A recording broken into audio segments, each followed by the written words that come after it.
Many thanks for staying with us on the newsroom.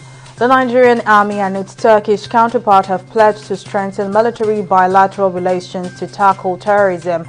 This was disclosed on Monday when the Turkish ambassador to Nigeria, Hidayet Bayraktar, visited the Chief of Army Staff Lieutenant General Farouk Yahaya at the Army headquarters in Abuja. Bayraktar explained that, like Nigeria, Turkey is confronted with challenges of insecurity, pointing out that the collaboration of both countries will curtail the activities of terrorists. Yahaya, in response, said the relationship between the two countries will bolster the capabilities of the armies of both countries through sharing of intelligence and operational experience. The Accountant General of the Federation, Ahmed Idris, says the federal government is committed to migrating all government personnel, agencies and institutions from the Consolidated Revenue Fund to the Integrated Payroll and Personnel Information System platform, EPIS. Idris said this on Monday while speaking at the training of EPIS role players, which was held in Uyo, the Akwa Ibom state capital, adding that the task had not been an easy one due to the peculiarities of some of the agencies and institutions. He also added that since the inception of the EPIS payment platform, there had been a significant level of transparency in government payroll administration, which brought greater efficiency into planning for personal emoluments as well as planning for personal budgets.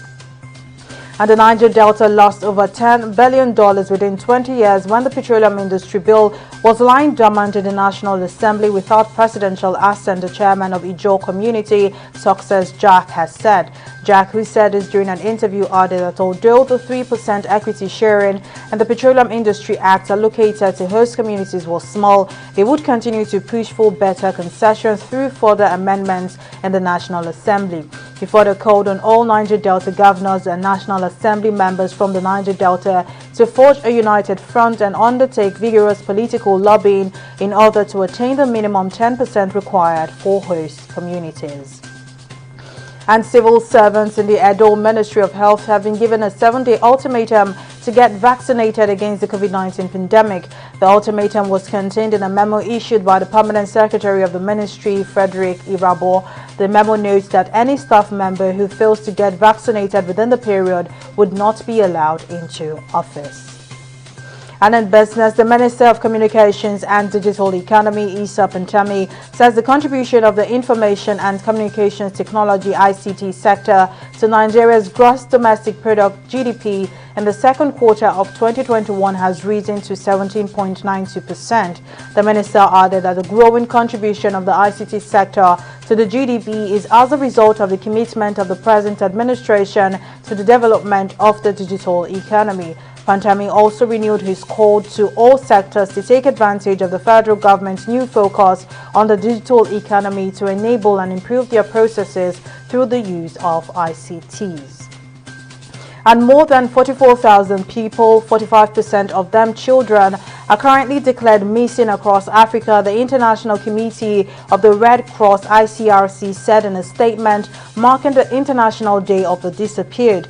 The ICRC in a statement adds that about 82% of those missing are from just 7 countries with armed conflicts, and Nigeria accounts for more than half of the total number of missing persons in Africa, with about 24,000 people registered missing.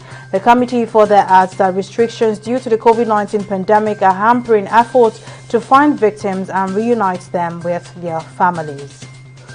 And now in sport, Italy's striker Moise Kean has returned to Juventus on loan from Everton for the next 2 seasons. The striker spent last season on loan at Juventus and returned back to Everton this summer, but has now signed a 2-year deal with Juventus. Juve on Tuesday confirmed Kean's arrival in an official statement, while also officially confirming the departure of 5-time Ballon d'Or winner Ronaldo, who will now join his former club Manchester United. Well, that's all for now on the newsroom. We'll be back in the next hour with more updates. Many thanks for watching.